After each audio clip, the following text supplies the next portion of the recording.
Bismillah, walhamdulillah, wassalatu wassalamu ala rasulillah, wa ala alihi wa sahbihi wa man walahu amma ba'd. On commence donc le cours 18 aujourd'hui.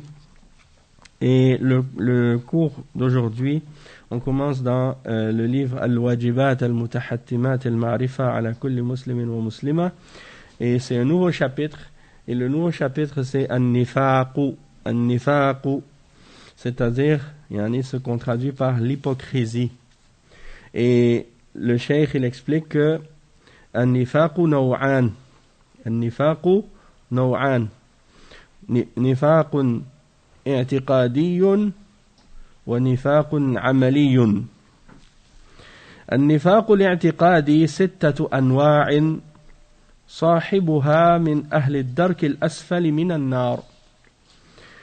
الأول تكذيب الرسول صلى الله عليه وسلم. الثاني تكذيب بعض ما جاء به الرسول صلى الله عليه وسلم. الثالث Oui, tu peux prendre une feuille. Trouve une feuille ici, si tu peux en trouver. Tu peux écrire. الثاني تكذيب بعض ما جاء به الرسول صلى الله عليه وسلم. الثالث بغض الرسول صلى الله عليه وسلم. الرابع بغض بعض ما جاء به الرسول صلى الله عليه وسلم. الخامس المسرة بانخفاض دين الرسول صلى الله عليه وسلم. السادس الكراهية بانتصار دين الرسول صلى الله عليه وسلم. والنفاق العملي 5 أنواع. الدليل قوله صلى الله عليه وسلم آية المنافق 3 إذا حدث كذب وإذا وعد أخلف وإذا اؤتمن خان وفي رواية إذا خاصم فجر وإذا عاهد غدر. Donc ça c'est les 2 catégories de nifaq et on va expliquer tout ce qu'on vient de lire maintenant en arabe, on va l'expliquer en français. Donc premièrement, le nifaq, il est de 2 grandes catégories. Le nifaq i'tiqadi et le nifaq amali. Nifaq i'tiqadi, c'est le nifaq qui est dans la croyance, dans le cœur. Et le nifaq al-amali, c'est le nifaq dans certaines actions, dans certains péchés. D'accord? Et le nifaq al-i'tiqadi, on peut aussi l'appeler al-nifaq al-akbar, le grand nifaq. Et le nifaq al-amali, on peut l'appeler al-nifaq al-asghar, le petit nifaq. Et le grand nifaq ou le nifaq al-i'tiqadi, il peut être divisé en 6 catégories ou 6 sortes. Et la personne qui a une de ces catégories-là, elle sera dans le niveau ou la profondeur la plus basse de l'enfer. La profondeur la plus basse de l'enfer. Comme Allah Azza wa Jalla dit dans le Coran, Inna al-munafiqina fi ad-dark al-asfali min an-nar. Wal'iyadu billah. Les hypocrites seront dans la profondeur la plus basse de l'enfer. Et la première de ces 6 catégories-là, c'est celui qui démentit le prophète sallallahu alayhi wa sallam. Donc takdhib ar-rasul, c'est-à-dire tu démentis le prophète sallallahu alayhi wa sallam ou bien tu le traites de menteur. Ça c'est la première catégorie de nifaq, sauf que tu le fais dans ton cœur. C'est-à-dire que la personne qui fait ça, ce nifaq, elle considère que le prophète sallallahu alayhi wa sallam a menti ou il est menteur, mais elle croit ça dans son cœur, elle le dit pas. Malgré tout, elle fait la salat, elle fait le jeûne, elle fait le hajj, elle fait le jihad fi sabilillah, elle fait le ramadan. Mais dans son cœur, elle dit, il est un menteur. Elle dit, le messager, sallallahu alayhi wa sallam, c'est un menteur. Donc, pourquoi elle fait tout ça en même temps? Pourquoi elle prie? Pourquoi elle jeûne? Pourquoi elle fait le hajj? Pourquoi elle fait la salat? Pourquoi elle fait le zakat? Pourquoi? Parce qu'elle veut montrer qu'elle est musulmane, parce qu'elle a un intérêt. Si quelqu'un, par exemple, il est né dans un pays musulman, il est dans une famille musulmane, toute sa famille est musulmane, et lui, il ne croit pas en l'islam, ou il dit que le prophète sallallahu alayhi wa sallam c'est un menteur, mais il sait que s'il dit à sa famille qu'il n'est pas musulman, il va être rejeté, ou il va être banni, ou il ne va pas pouvoir se marier avec une fille musulmane, et il ne va pas pouvoir hériter de son père ou de sa famille qui est musulmane. Il ne va pas pouvoir avoir beaucoup d'intérêt, beaucoup de facilité dans la dunya. Alors qu'est-ce qu'il fait? Il dit qu'il est musulman et il pratique l'islam, sauf qu'il ne croit pas dans son cœur. C'est un munafiq. C'est ça le nifaq. D'accord? Et ça, c'est la première catégorie. Takdhib al-Rasul sallallahu alayhi wa sallam. La deuxième catégorie, c'est celui qui démentit certaines choses de ce que le messager sallallahu alayhi wa sallam a amené. C'est-à-dire qu'il va croire en certaines choses de l'islam, mais d'autres choses, il ne croit pas, il refuse, il considère que c'est faux. D'accord? C'est comme quelqu'un, par exemple, il accepte des règles de l'islam qui sont en accord avec ses désirs. Il dit oui, ça c'est bon, ça j'aime ça dans l'islam. Mais d'autres questions qui ont rapport avec l'islam, des règles de la charia, quand il entend ça, il dit non, ça j'accepte pas ça je ne crois pas en ça. Hein? Donc ça c'est une forme de nifaq. Celui qui a ça, il est munafiq. Et le munafiq c'est un kafir. Hein? Parce que tu peux pas dire que tu peux pas choisir ce que tu acceptes et ce que tu acceptes pas dans la charia. Tu dois tout accepter, sans exception. Tu peux pas accepter, dire, oui, la salat c'est bon, le somme c'est bon, zakat c'est bon, mais le djihad, non, j'accepte pas. Le hijab, non, j'accepte pas. Da'wa, non, j'accepte pas. Al-wala wal-bara, non, ça j'accepte pas. Hein? Couper la main des voleurs, non, ça j'accepte pas. Lapider la femme qui fait ou l'homme qui fait l'adultère, non, ça je peux pas accepter ça. Hein? Donc tu choisis ce que tu aimes pas, tu le rejettes. Ça veut dire que tu n'es pas un mu'min, tu es un munafiq. Hein? Tu n'es pas musulman si tu fais ça. Parce que tout ça, ça vient d'Allah. Il n'y a pas de différence. Ce que tu acceptes vient d'Allah et ce que tu rejettes vient d'Allah. Donc si tu acceptes une partie et tu rejettes le reste, c'est comme si tu as tout rejeté. Hein? Parce que tu te contredis en agissant comme ça. Et tu contredis la religion. Un autre exemple aussi, parmi les catégories de ce qui fait partie du nifaq, nifaq al-i'tiqadi, nifaq al-akbar, le fait de détester le messager, sallallahu alayhi wa sallam. Donc si tu dis que tu es musulman, mais tu détestes le prophète, sallallahu alayhi wa sallam, c'est pas un mu'min qui fait ça. Hein? Et ça, il y en avait à l'époque du prophète sallallahu alayhi wa sallam, comme Abdullah ibn Ubay ibn Saloul, et d'autres. Ils disent qu'ils sont musulmans, mais ils détestent le prophète sallallahu alayhi wa sallam. Et il y en a qui disent qu'ils aiment l'islam et qu'ils aiment le prophète, mais ils détestent sa sunna.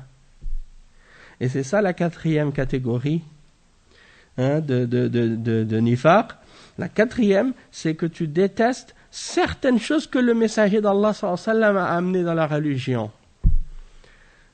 Tu détestes certaines choses parmi les choses que le messager sallallahu alayhi wa sallam a amenées dans la religion. Parmi les choses que Allah azza wa jal lui a révélées. Donc la troisième, c'est que tu détestes le messager lui-même. Et la quatrième, c'est que tu détestes certaines choses qu'il a amenées, les choses de la religion. Et donc ça, il y a beaucoup de gens comme ça. Même il y a des gens qui détestent le prophète sallallahu alayhi wa sallam ou qui détestent sa sunna, ils ne s'en aperçoivent même pas. Pourquoi? Parce qu'ils ont inventé des bid'a dans la religion. Et donc, ils aiment la bid'a. Et quand tu leur interdis la bid'a, ils se fâchent. Et si tu leur ordonnes la sunna, ils se fâchent aussi. Pourquoi? Parce qu'ils aiment la bid'a. Donc, ils pensent que tu leur interdis le bien en leur ordonnant la sunna. Alors que c'est la sunna. Hein? Et quand tu leur interdis la bid'a, ils se fâchent alors que c'est la sunna qui interdit de faire des bid'a. Donc, pourquoi tu te fâches quand on t'interdit de faire une bid'a, alors que c'est le prophète sallallahu alayhi wa sallam qui nous a interdit de faire des bid'a? Ça veut dire que tu te fâches contre la sunna. Hein? C'est grave. Il y a des gens qui ne réalisent pas ça. C'est dangereux la bid'a. Ça, c'est une des raisons pourquoi c'est dangereux. Ça peut faire tomber quelqu'un même dans le nifaq. Cinquièmement, al-masarratu bin khifad din al-rasoul sallallahu alayhi wa sallam. Le cinquième forme de nifaq, c'est le fait que tu te réjouis de voir s'affaiblir la religion du messager sallallahu alayhi wa sallam, ou que tu vois que la religion du messager sallallahu alayhi wa sallam, elle est rabaissée. Ça, tu es content. Si tu es content de ça, ça c'est du nifaq. Hein? Donc tu vois que par exemple quelque part dans le monde musulman, il y a un conflit entre les musulmans et les kuffars, et toi quand tu vois que les kuffars ils gagnent contre les musulmans, tu es content de ça. Quand tu vois qu'ils détruisent les mosquées, quand tu vois que ils forcent les musulmans à ne pas pratiquer l'islam, toi tu es content. Ça c'est du nifaq. Aussi, al-karahiyatu, là ça c'est la sixième catégorie, c'est la dernière. Al-karahiyatu bintisar din al-rasul sallallahu alayhi wa sallam. C'est-à-dire que quand tu vois que l'islam il est victorieux et que la religion du messager sallallahu alayhi wa sallam elle devient forte et elle devient victorieuse et c'est elle qui a le dessus, ça tu détestes ça, ça te déplaît. Ça c'est du nifaq. Ça c'est du nifaq. Hein? Parce que le mu'min, au contraire, il est content quand la religion elle devient forte, quand la religion elle est victorieuse. Hein? Ça c'est normal. Parce que c'est la vérité qui a le dessus. Et donc tu te réjouis de ça. Et le munafiq, non. Quand les musulmans ils ont des difficultés, ils sont contents.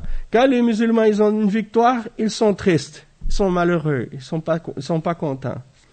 Donc c'est ça la différence entre le mu'min et le kafir. Hein? Et donc aujourd'hui, tu vois par exemple, certaines personnes, quand ils voient que les musulmans ils sont en difficulté, ils sont contents de ça. Et quand les kuffars ils ont le dessus sur les musulmans, ils se réjouissent. Ça c'est des munafiqin. Ça c'est pas des mu'minin qui agissent comme ça. D'accord? Donc ça, c'est les catégories de nifaq al-i'tiqadi, l'hypocrisie de la croyance, du cœur. Et ça fait sortir de l'islam.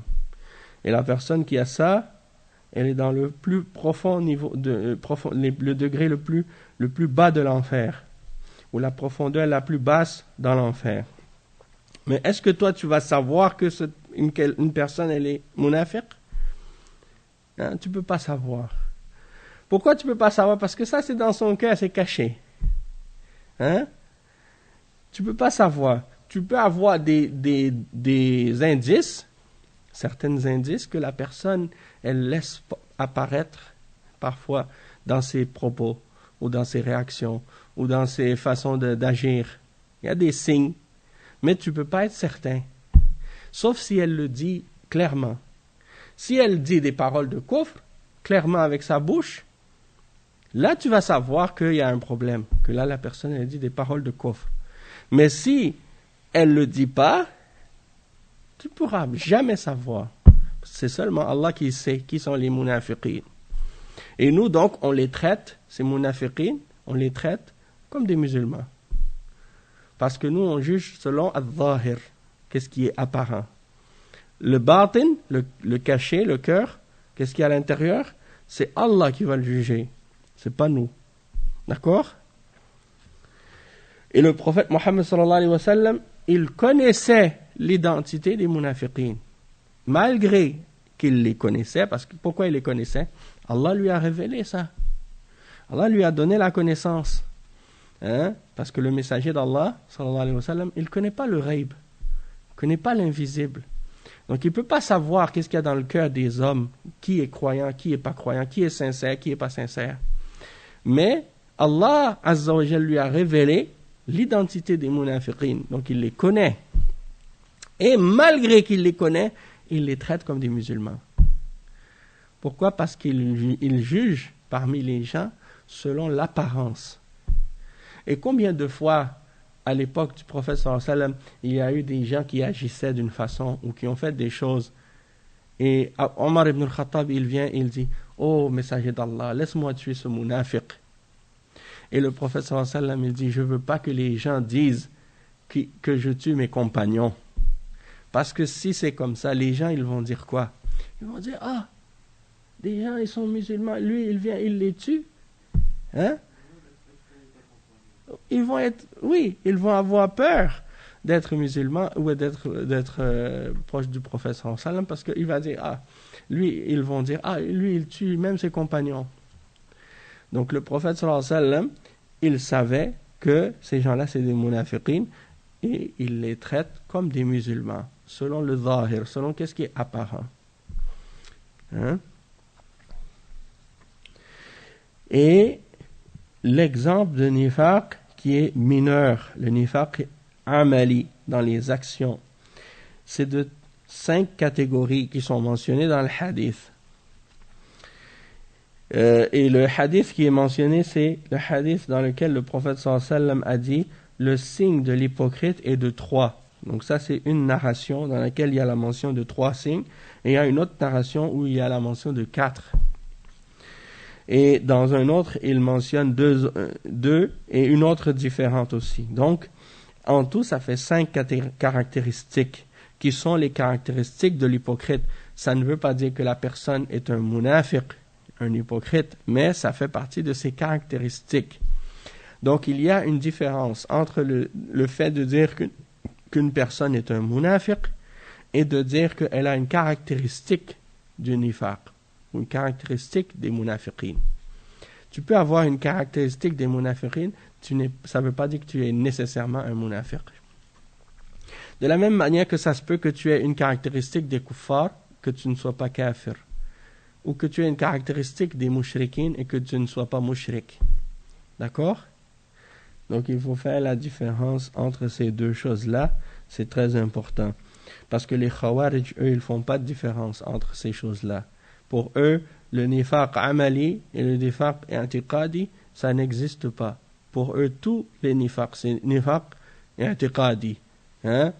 Akbar, qui fait sortir de l'islam. Comme le kufr. Pour eux, c'est seulement le kufr al-akbar. Et pour le shirk, seulement le shirk al-akbar. Il n'y a pas le shirk asghar, il n'y a pas de kufr asghar pour les khawarij.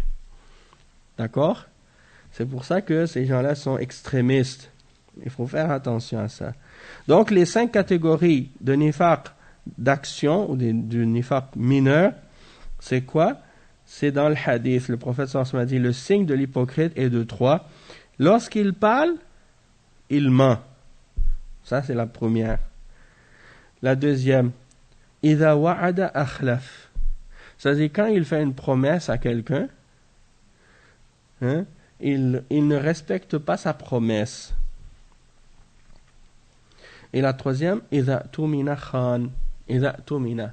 C'est-à-dire, quand on lui donne une amana, on lui confie un dépôt ou quelque chose, il trahit la confiance qu'on lui a donnée. Khan. Hein? Khana yakhunu. C'est un verbe qui veut dire de trahir. Hein? Al-khiyana. En arabe, on appelle ça.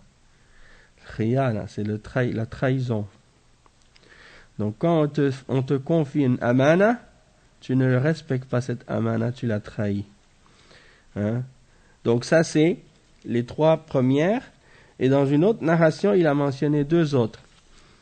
إذا خاصم فجر وإذا عاهد غدر. إذا خاصم فجر, c'est-à-dire c'est quand il a une dispute avec quelqu'un, il va être pervers dans sa réaction. C'est-à-dire il va faire preuve d'orgueil, il va rejeter la vérité. Il ne va pas accepter la vérité que tu lui donnes. وإذا عاهد غدر. C'est-à-dire que s'il a pris un engagement ou une entente avec des gens, il va trahir son engagement. Al-Ghadar, c'est la trahison aussi. Al-Ghadar, c'est la trahison aussi. Il va trahir son pacte, son entente ou son engagement. Ça, c'est le cinquième. Oui. Mais l'engagement est différent de la promesse. Oui, l'engagement. Al-Ahd, wa alaykoum salam wa rahmatullah. Al-Ahd, c'est comme un pacte, un traité que tu signes. La promesse, c'est pas la même chose. Promesse, c'est en général, c'est verbal. L'ahd, c'est signé, comme un contrat, un entente, un pacte, une trêve que tu signes. C'est par exemple, tu signes, un dirigeant musulman, il a signé une entente avec un dirigeant mécréant, une entente de paix. Ça veut dire, il ne peut pas y avoir des agressions entre les deux peuples. Toi, tu es musulman, et tu fais partie du peuple de ce pays musulman, tu vas attaquer et agresser un non-musulman parmi ceux avec qui le dirigeant a signé l'entente de paix avec eux. Ça, c'est une forme de radar. C'est une forme de trahison. Tu as trahi l'engagement qui a été signé. Le pacte, la trêve, l'entente, le contrat, c'est ça, l'ahd. Ouais, ça peut être aussi avec un contrat de mariage. Mais c'est plus souvent en d'autres contextes. Oui. Déjà, parce que là, on parle des exemples d'un musulman qui a fait une promesse à quelqu'un, puis qu'il manque à sa promesse. Mais s'il avait promis à quelqu'un de faire quelque chose, et que cette chose-là, elle est haram, et lui, il ne le savait pas. D'accord? Donc, à ce moment-là, il n'est pas responsable. Dans le sens que, en principe, dans l'islam, le contrat qui est basé sur qu'est-ce qui est batil, qu'est-ce qui est faux, il est batil. En principe, d'accord? Parce qu'un musulman ne peut pas faire une entente ou signer un contrat de quelque chose qui implique que quelque chose est haram. C'est par exemple, si quelqu'un, par exemple, il te fait signer un contrat qui dit tu dois tuer quelqu'un. Ça, c'est haram. Tu n'as pas le droit de signer ce contrat-là. Tu comprends? Mais l'histoire, c'est que si tu es dans une situation ou dans un contexte où tu as fait ça et tu as signé tu es dans un endroit ou dans un pays non musulman, tu as signé un contrat pour quelque chose avec une compagnie ou avec des gens et que tu as vu que tu n'avais pas lu le contrat comme il faut, puis après tu réalises que tu as signé quelque chose, puis ça t'implique que tu dois faire quelque chose qui est haram. Alors, à ce moment-là, déjà, si c'était dans un pays qui applique l'islam, qui respecte la charia, tu pourrais aller contester la validité de ce contrat-là en disant qu'il y a quelque chose qui est haram dedans. Mais si tu es dans un pays de kufr et que pour eux, cette chose-là, elle est légale et que toi, tu l'as signé, donc tu t'es engagé à le faire, maintenant, tu ne vas pas être capable de sortir de ce contrat-là en disant que ça c'est haram et que tu ne le savais pas. Parce qu'ils vont dire, ça c'est ta faute. Tu devais lire avant de signer. Donc maintenant que tu l'as signé, maintenant tu es obligé de respecter l'entente de ce contrat-là pour eux. Si tu ne le fais pas, tu vas être pénalisé ou bien il va avoir des conséquences. Tu comprends? Et donc toi, tu devras faire face à ces conséquences-là. Tu comprends? Parce que pour eux, c'est toi qui es dans le tort maintenant. Parce que tu veux briser un contrat que toi, tu as signé avec conscience. Alors, c'est pour cette raison-là que, avant de signer n'importe quel contrat, tu dois lire comme il faut le contrat et être certain que tu le comprends et que tu sais qu'est-ce que ça implique. Et s'il y a quelque chose dans ce contrat-là qui est contraire à ta religion, tu ne dois pas le signer.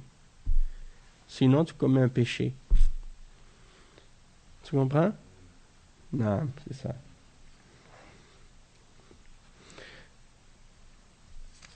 Le problème, beaucoup de musulmans, c'est pas seulement les musulmans, même des non-musulmans, ils signent des choses avant de lire. Et combien de fois?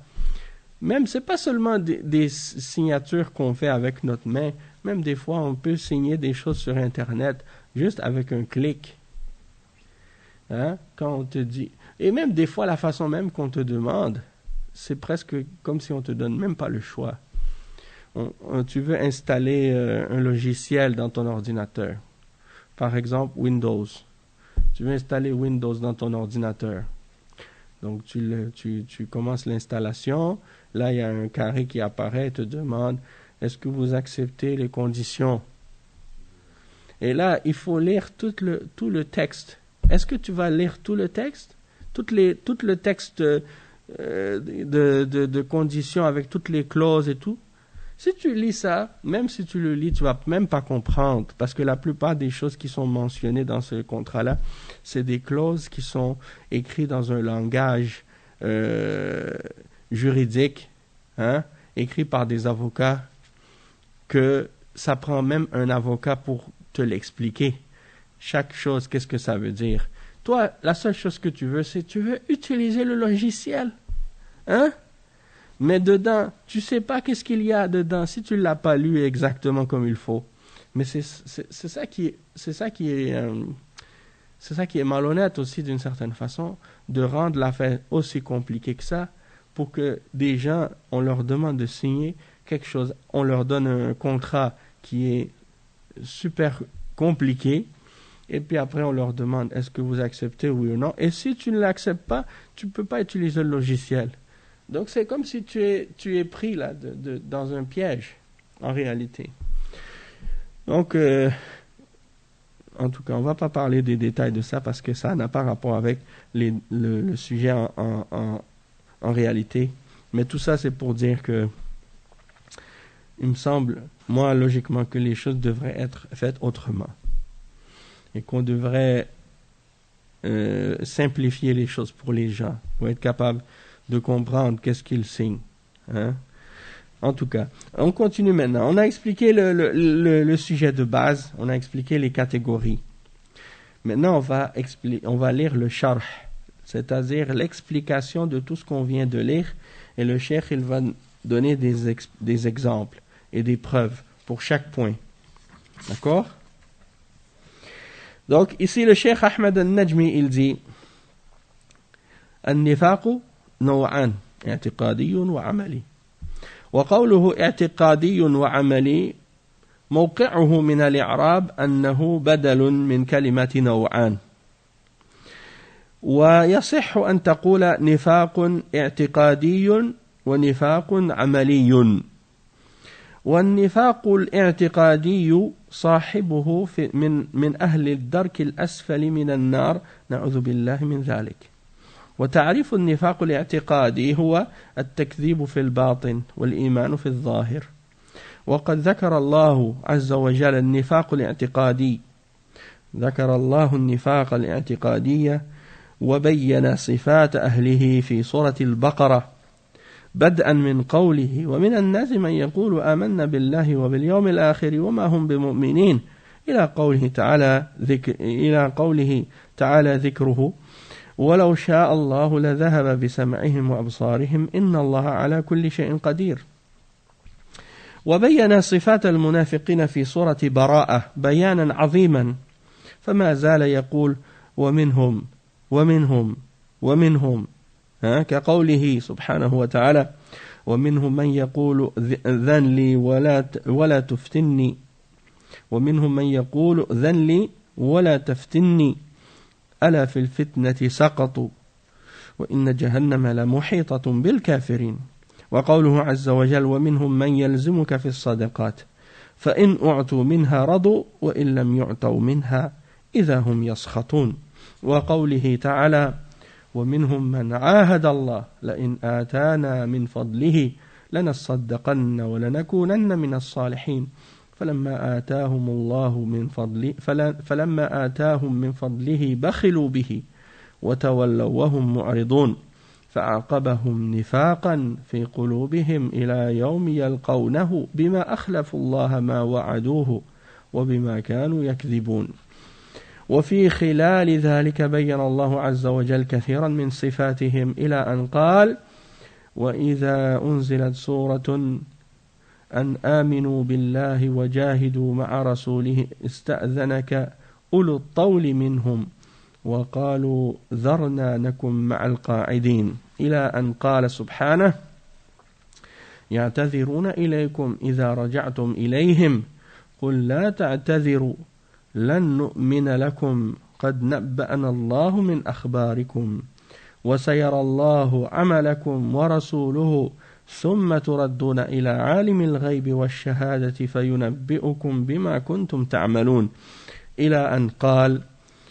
وإذا ما أنزلت سورة نظر بعضهم إلى بعض هل يراكم من أحد ثم انصرفوا صرف الله قلوبهم بأنهم قوم لا يفقهون وفي خلال ذلك بين الله عز وجل الشيء الكثير من أعمالهم وفي سورة الأحزاب ذكرهم الله عز وجل وبين بعض صفاتهم وفي سورة المنافقون كذلك. Donc on va traduire cette partie, après on continue Inch'Allah.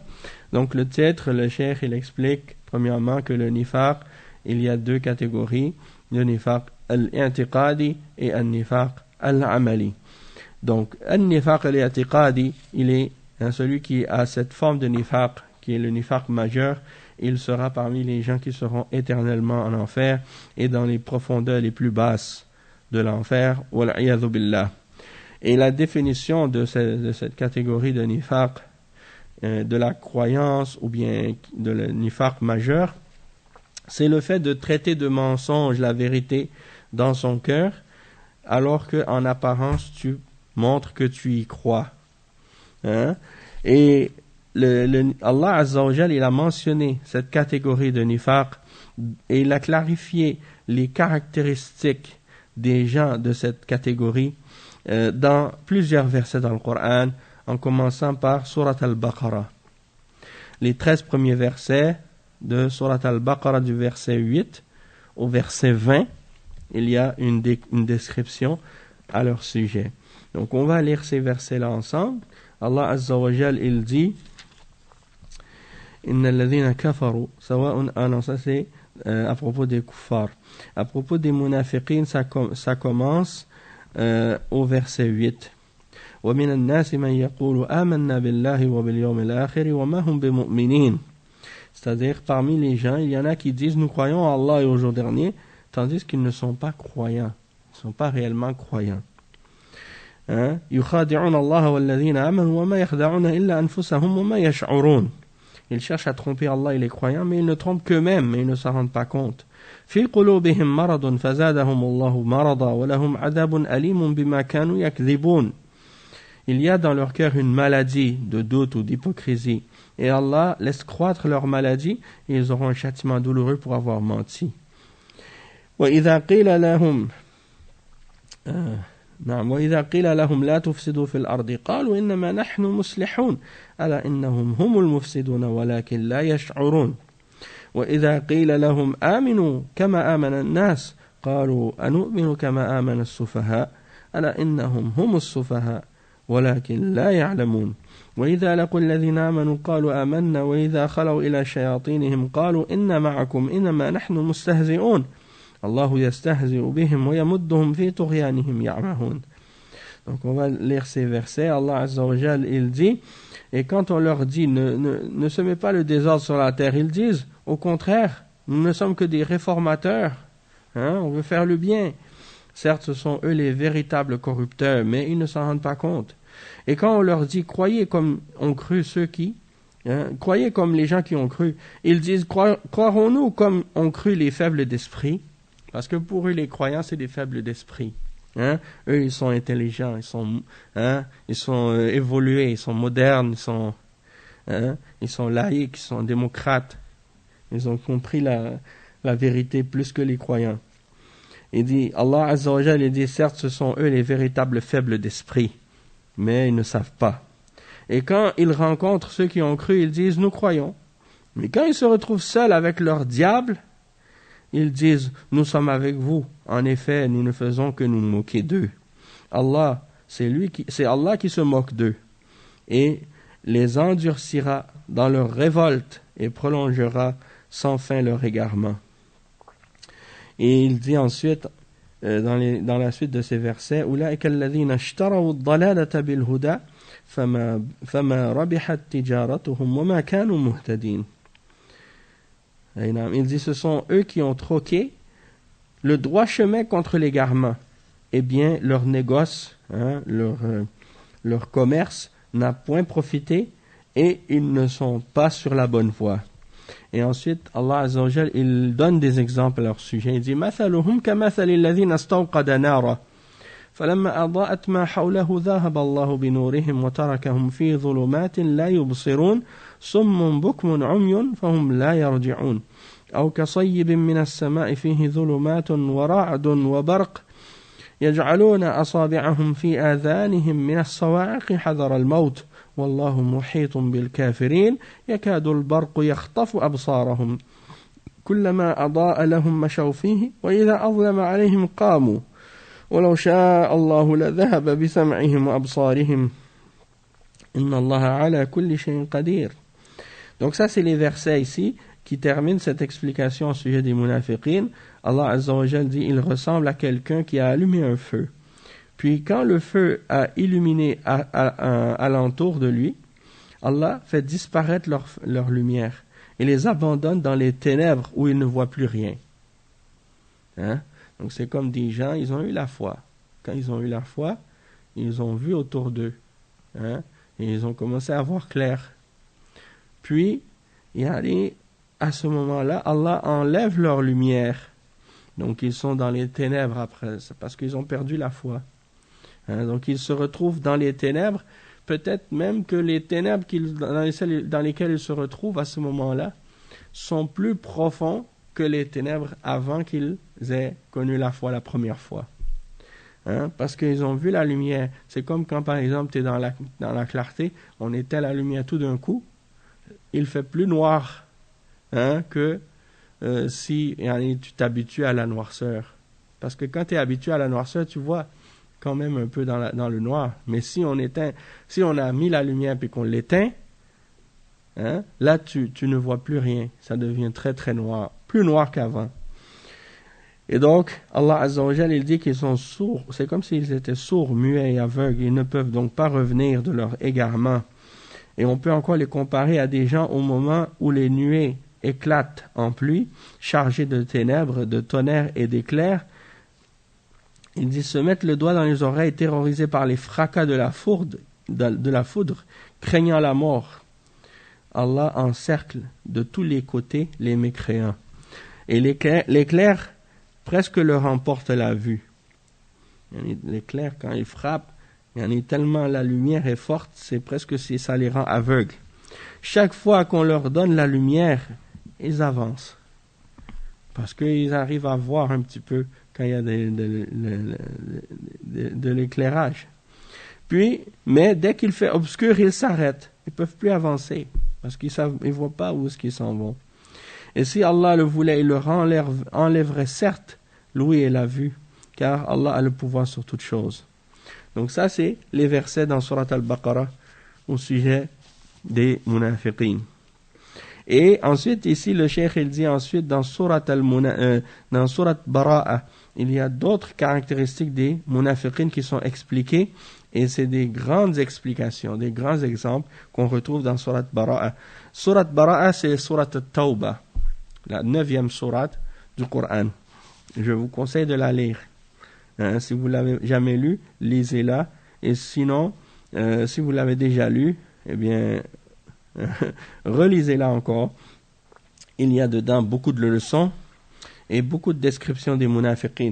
À partir à peu près, disons, après les 60 premiers versets, ça commence, les détails des explications des munafiqin.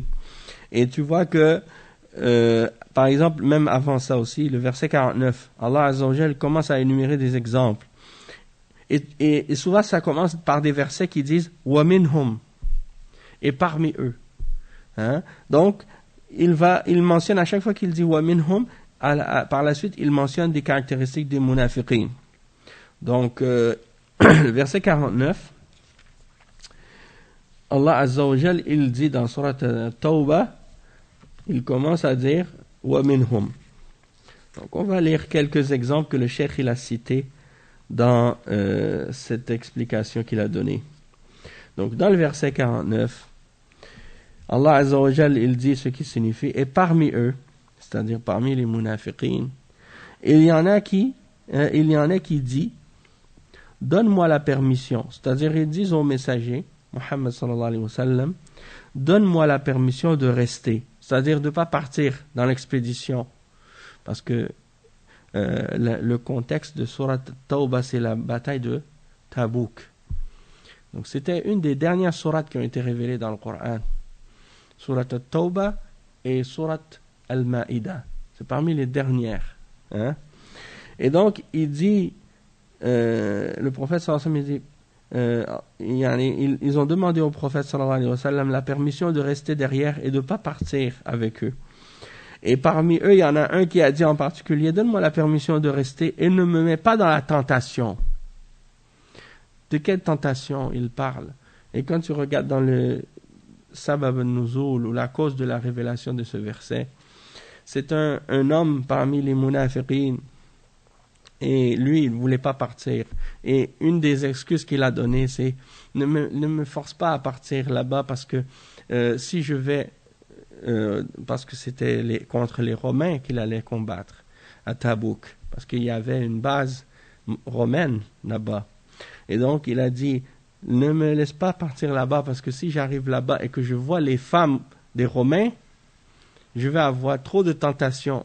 Parce que c'est comme si en voulant dire, c'est des femmes qui sont belles, si je les vois, je vais avoir la tentation, je vais avoir la fitna. Donc, ne me laisse pas, hein, ne me force pas à partir. Et Allah Azza wa Jal, il dit, oh, c'est bien dans la tentation qu'ils sont tombés. Hein? Et l'enfer est tout autour des mécréants. Hein? L'enfer enveloppe les mécréants. Pourquoi Allah Azza wa Jal dit c'est dans la tentation qu'ils sont tombés? Parce qu'en refusant l'ordre d'Allah et en désobéissant au messager, sallallahu alayhi wa sallam, ils sont tombés dans une tentation ou une fitna beaucoup plus grave et beaucoup plus grande que la tentation des femmes, hein? De Bani al-Asfar, comme il les a appelées. Les femmes de Bani al-Asfar, les peaux jaunes, hein, les gens qui ont la peau jaune. Ils les appelaient les Romains, les gens qui ont la peau jaune. Donc, il avait peur des femmes, mais il est tombé dans une fitna plus grave que les femmes, la fitna de désobéir à Allah et à son messager. Un autre exemple, le verset 58. Hein, il cite un autre exemple, le verset 58. Et parmi eux, il y en a qui te critiquent au sujet des sadaqat. Donc, ils critiquent, parmi les hypocrites, il y en a qui critiquent le prophète Mohammed sallallahu alayhi wa sallam au sujet des sadaqat, hein, et de la zakat. Si on leur donne, hein, si on leur en donne, les voilà contents. Mais si on ne leur en donne pas, les voilà pleins de rancœur. Alors que le mu'min, si il en donne, il est content, alhamdulillah. Et s'il lui en donne pas, il est content, alhamdulillah. Mais eux, non. Ils sont seulement contents si on leur en donne. Et si on leur en donne pas, ils sont fâchés. Même, ils commencent à critiquer. Hein? Et l'autre verset qu'il a mentionné, verset 75 à 77, ça aussi c'est grave. Et c'est pas seulement à propos de cet exemple, mais je vais vous lire ces versets-là. Ça, c'est des versets... Réfléchissez bien à ça. Allah Azza wa Jal, il dit dans ces versets ce qui signifie, et parmi eux, il y en a qui avaient pris l'engagement envers Allah. S'il nous donne de sa grâce, c'est-à-dire si Allah nous donne de sa grâce, nous payerons certes la zakat et nous serons du nombre des gens du bien. Donc ça c'est l'exemple d'un homme à l'époque du prophète sallallahu alayhi wa sallam. Il était pauvre. Alors il est venu voir le prophète sallallahu alayhi wa sallam et il a pris un engagement envers Allah que si il lui donne de l'argent et qu'il l'enrichit, il va être bon, il va donner la zakat, il va faire du bien. Et qu'est-ce qui est arrivé?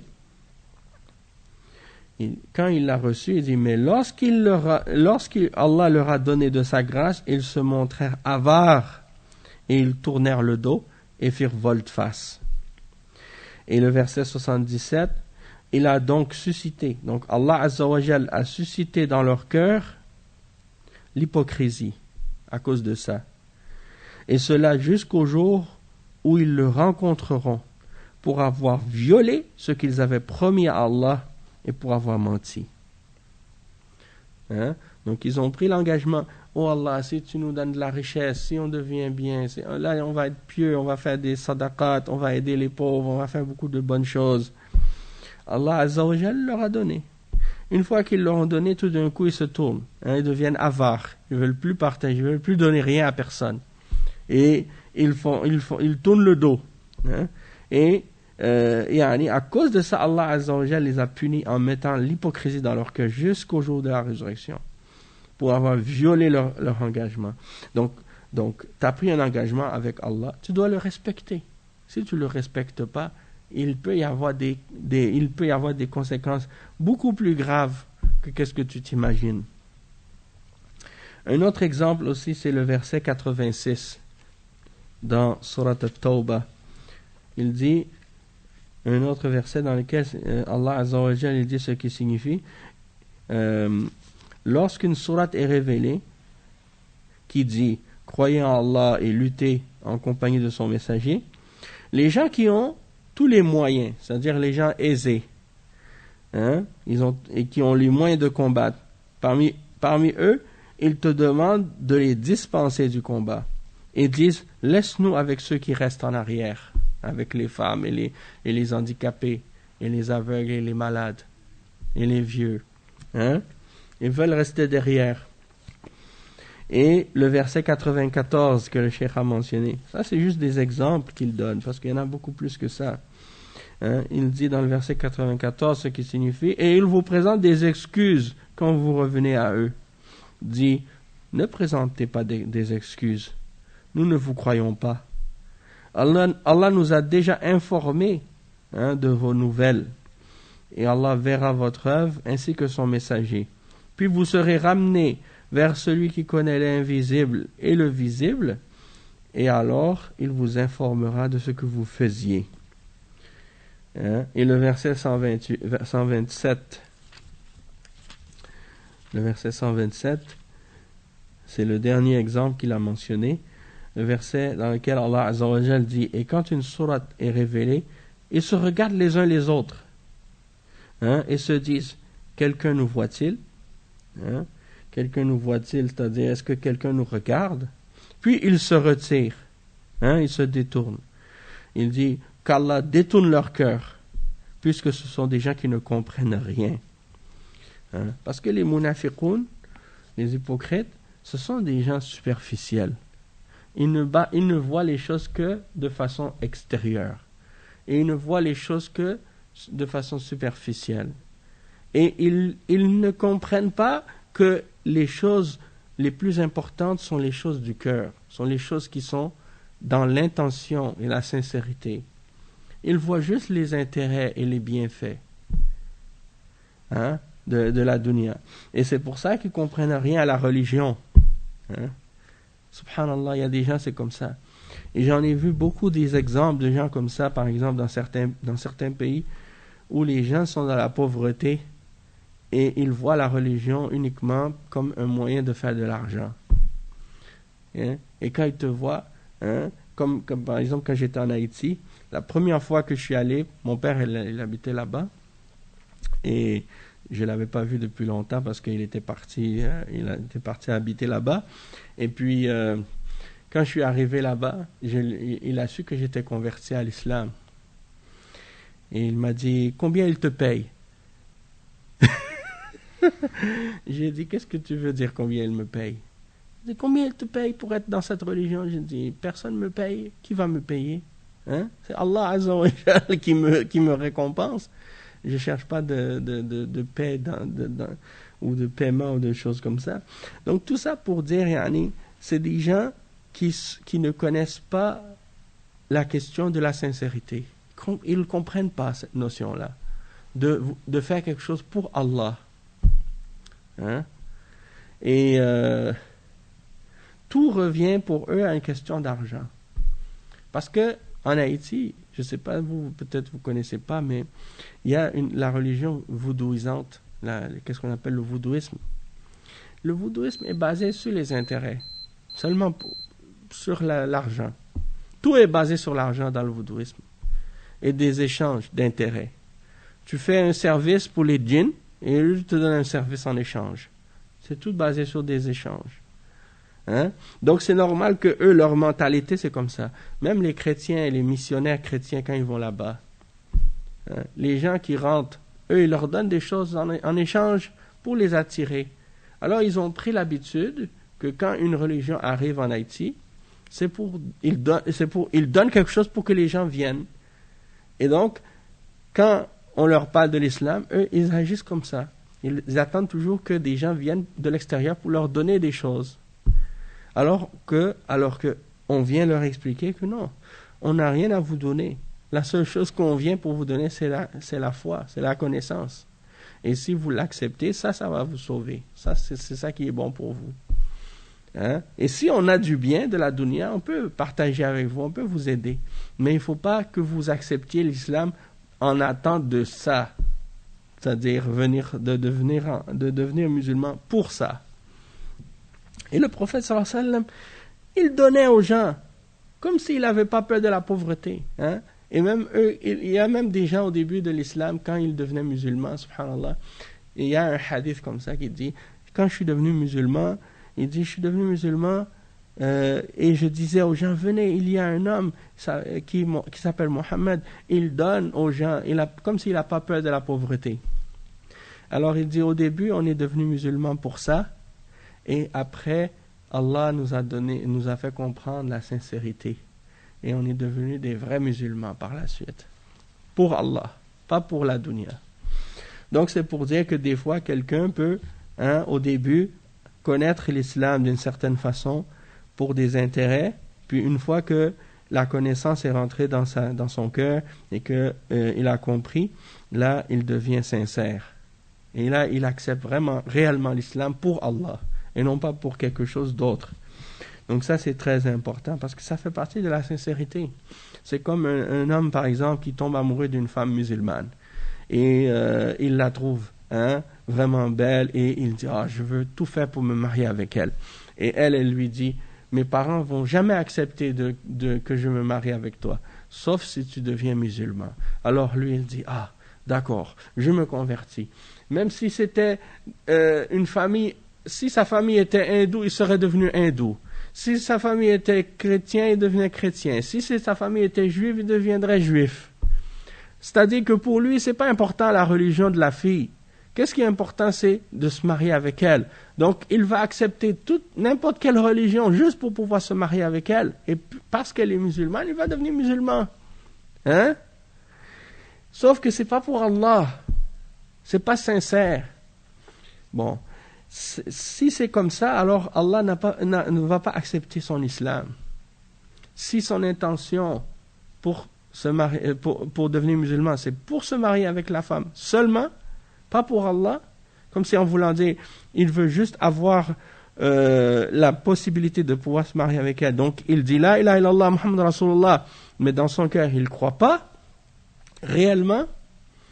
C'est certain que cet islam-là n'a aucune valeur pour Allah.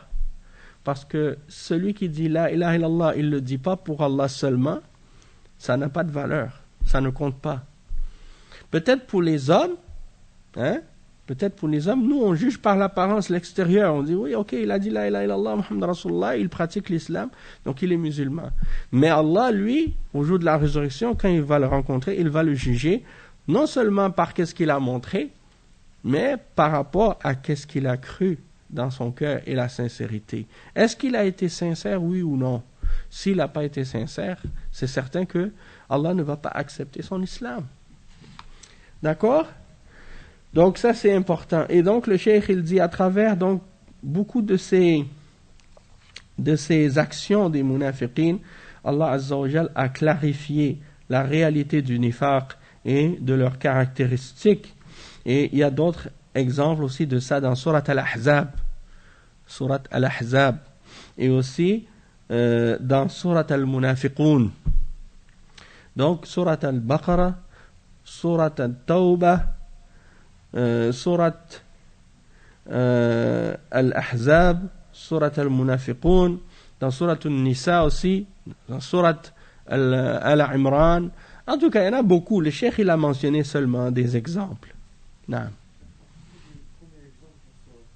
Il y a le mizuka fi sadaqat, ou bien l'autre. Minhum man ahad Allah. Oui, c'est ça. Ça, c'est un nadr avec une condition, oui. Non. Il n'a pas respecté. Et l'autre avant, yalzimuka fi sadaqat. Donc il y a beaucoup d'exemples. Et si vous retournez au tafsir, vous allez voir les détails de chacun de ces exemples-là. Oui. Beaucoup de tafsir, je voudrais savoir quel tafsir c'est le mieux à lire. Le plus bénéfique et le plus intéressant pour quelqu'un qui est nouveau et qui est débutant, c'est Tafsir al-Sa'di. Moi, j'ai entendu les ulama conseiller Tafsir al-Sa'di, Cheikh Abdurrahman al-Sa'di. Ça là, c'est le plus simple, le plus bénéfique pour quelqu'un qui est débutant. Ensuite, il y a le résumé de Tafsir ibn Kathir qui s'appelle Umdatut Tafsir.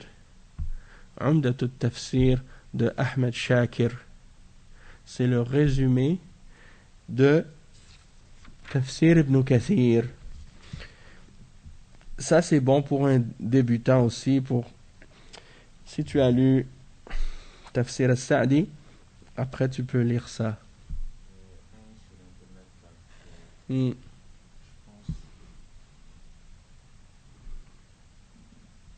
ça c'est Tafsir ibn Kathir. Ouais. Mais moi je vous dis, franchement, si vous voulez apprendre le tafsir, les traductions, dites-vous, les traductions du tafsir, c'est pas approprié. Parce que le tafsir, ça doit s'étudier en arabe. Et donc c'est pour ça que je vous dis, si vous voulez apprendre ou étudier le tafsir, peut-être le tafsir al-Sa'di, à la limite, il peut être traduit parce que c'est un tafsir qui est relativement simple. Donc tafsir al-Sa'di, peut-être. Mais encore là, c'est des sujets qui doivent s'étudier en arabe parce que c'est l'explication du Coran. Déjà, dites-vous que la traduction qu'on lit là, les traductions, ça c'est traduction du tafsir. C'est pas la traduction du Coran, c'est la traduction du tafsir du Coran. Donc c'est ce qui est traduit dans ça là, c'est le tafsir, c'est pas le Coran. D'accord? Parce que le Coran, personne ne peut le traduire. C'est la parole d'Allah. C'est en arabe seulement. Donc si tu veux le tafsir, c'est déjà un tafsir, la traduction. Donc ça va t'aider à comprendre. On ne peut pas traduire la parole d'Allah, c'est impossible. Déjà l'arabe, c'est-à-dire, on peut traduire l'arabe, mais le Coran, c'est un arabe qui est particulier. C'est un autre niveau. Et en même temps, c'est la parole d'Allah. Personne ne peut l'imiter. Donc tu ne peux pas traduire la parole d'Allah, mais tu peux traduire la signification ou l'explication. Et c'est pour ça, le traducteur, là, quand il a traduit, il n'a pas pris le Coran en arabe puis commencé à traduire. Il a lu le tafsir, puis il a fait un résumé. C'est ça qu'il a fait. Il a traduit le tafsir. Et il a résumé ça. C'est tout. Il ne peut pas traduire le Coran. C'est pas possible. Hein? Ça, c'est important de comprendre ça. Donc, il y a des tafsirs courts qui sont résumés et il y a des tafsirs plus approfondis qui sont plus détaillés.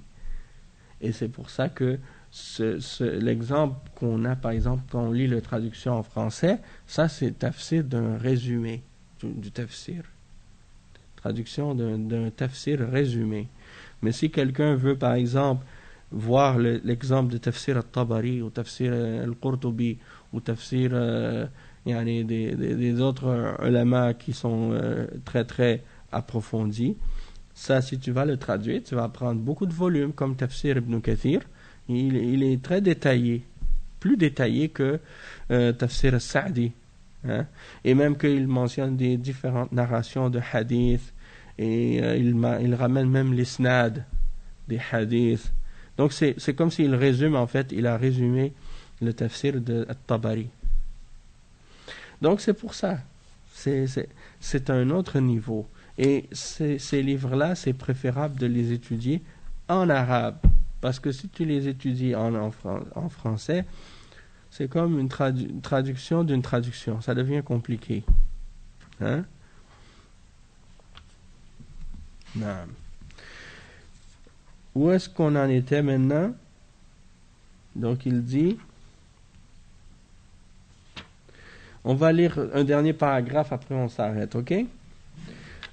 وتعريف النفاق الاعتقادي كما سبق إظهار الإسلام وإبطان الكفر بأن يعزم المنافق بأنه يحب الله ورسوله وأنه مؤمن وهو بخلاف ذلك يكون مكذبا للرسول صلى الله عليه وسلم وللقرآن مبغضا للرسول صلى الله عليه وسلم ولما جاء به ومبغضا لدينه والمنافقون لفساد اعتقادهم يتمالؤون مع الكفار الصرحاء من يهود ونصارى ومشركين وهكذا فالمنافق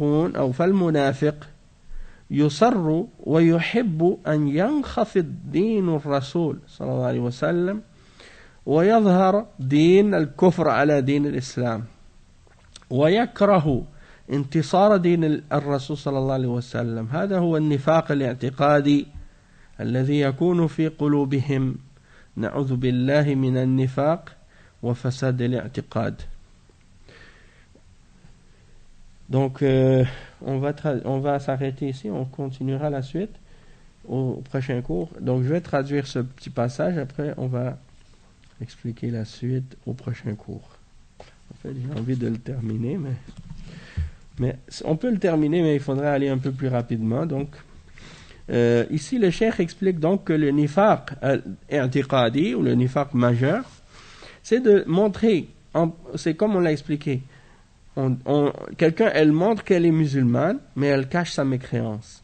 Donc, elle prétend que l'hypocrite, il prétend qu'il aime Allah et qu'il aime son messager, qu'il est croyant, mais en réalité, il démentit le messager, sallallahu alayhi wa sallam. Il traite de mensonge le Coran, et il déteste le messager, sallallahu alayhi wa sallam, et il déteste ce que le messager a amené de la religion de l'islam et de la charia, et il déteste la religion de l'islam.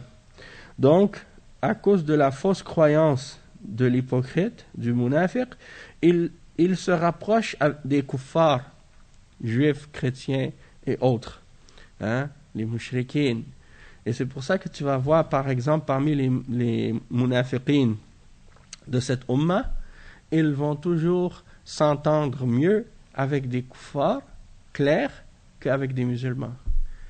Et donc, quand ils parlent, leur discours, c'est le même discours que celui des kuffars. Hein? Et leurs valeurs, c'est les mêmes valeurs que les valeurs des kuffars. Et leurs valeurs opposent les valeurs de l'islam. Hein? Donc, quand ils entendent des kuffars qui critiquent l'islam, ils sont contents. Quand ils voient que la religion de l'islam, elle est rabaissée, et que les kuffars sont élevés, ils sont contents. Hein? Quand les kuffars ont le dessus sur l'islam et sur les musulmans, ils sont contents de ça. Et c'est ça le nifaq al-i'tiqadi. Hein? Et on ne parle pas là ici des gens qui font des actions au nom de l'islam et puis qui sont en train de faire des actes qui contredisent la charia de l'islam et qu'on voit que ces gens-là sont, par exemple, ont une défaite. Hein? Par exemple, si tu vois des khawarij, qui sont des extrémistes, qui sont des égarés, hein? Des ennemis de l'islam, mais à l'intérieur, c'est-à-dire des ennemis de l'intérieur. Donc les khawarij, ils font des actions, ils font des choses, ils font croire aux gens qu'ils défendent l'islam, qu'ils défendent la charia et qu'ils veulent établir un État musulman, hein, islamique. Donc quand, par exemple, eux, ils sont installés dans un endroit dans le monde et qu'ils commencent à semer la terreur partout dans ces pays-là, ils disent, nous on n'a plus que la charia, on veut établir la charia, et ils tuent tout le monde, musulmans, chrétiens, juifs, n'importe qui. Ils tuent tout le monde. Parce qu'ils ne font pas de différence entre le musulman et le non-musulman. Ils tuent tout le monde. Alors, quand tu vois des koufars, par exemple, qui vont écraser ces groupes d'extrémistes-là, tu vas être content. Pourquoi tu vas être content? Parce que ça, qu'est-ce que ces gens-là font? C'est du désordre. C'est de la corruption sur la terre. Hein? Mais ça, c'est pas du nifaq.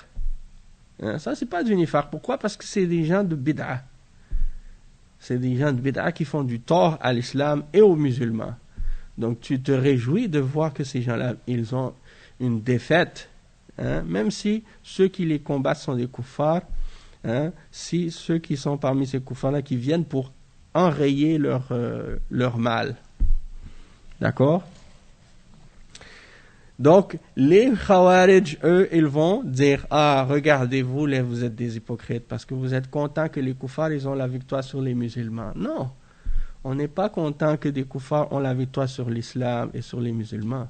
Mais vous, qu'est-ce que vous faites? C'est pas l'islam qui enseigne ça.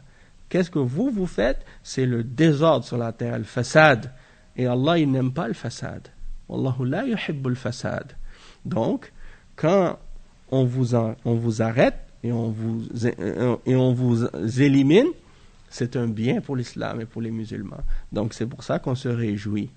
Mais si quelqu'un, il se réjouit lorsque des musulmans qui sont sur le Coran et sur la Sunna et qui défendent la charia en réalité, hein, sans transgresser les règles et les limites, ils se réjouissent de leur défaite, là ça c'est du nifaq.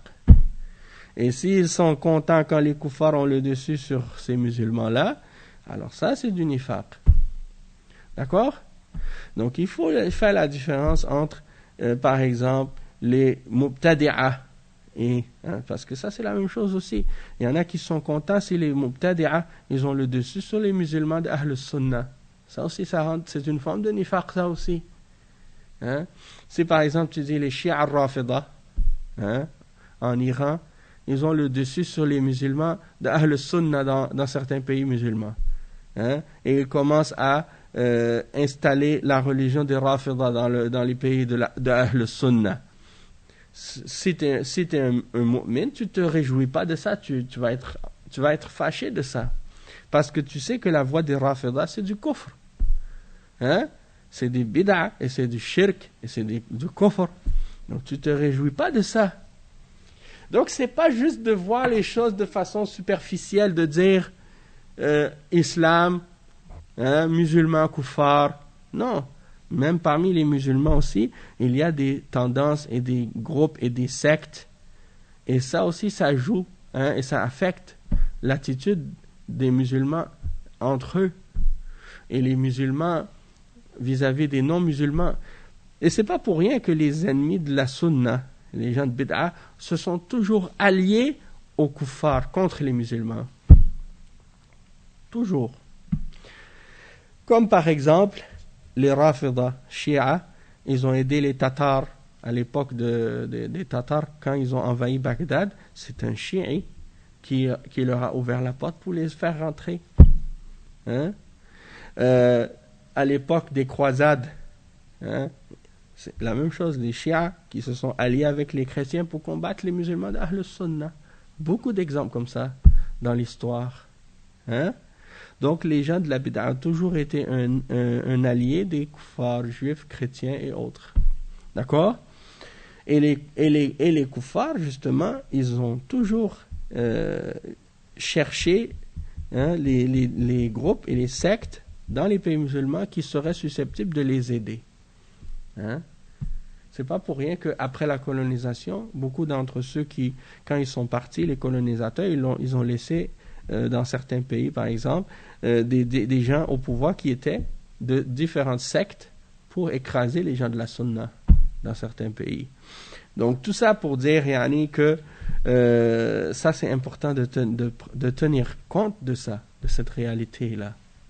Hein? Et même si les Khawarij, par exemple, ils sont en train de faire, disons, beaucoup de tort aux non-musulmans dans certains endroits, mais le tort qu'ils font aux musulmans est beaucoup plus grand que ce qu'ils font aux non-musulmans. Et les kuffars, ils en profitent de ça. C'est pour cette raison-là qu'ils sont alliés avec eux. Hein? Ils sont alliés avec eux à cause de ça. Allah al-Musta'an. Donc, on va s'arrêter ici. On va s'arrêter ici et on continuera la semaine prochaine, Inch'Allah. سبحانك اللهم وبحمدك أشهد أن لا إله إلا أنت أستغفرك وأتوب إليك وصلى الله وسلم على نبينا محمد وعلى آله وصحبه أجمعين والسلام عليكم ورحمة الله وبركاته.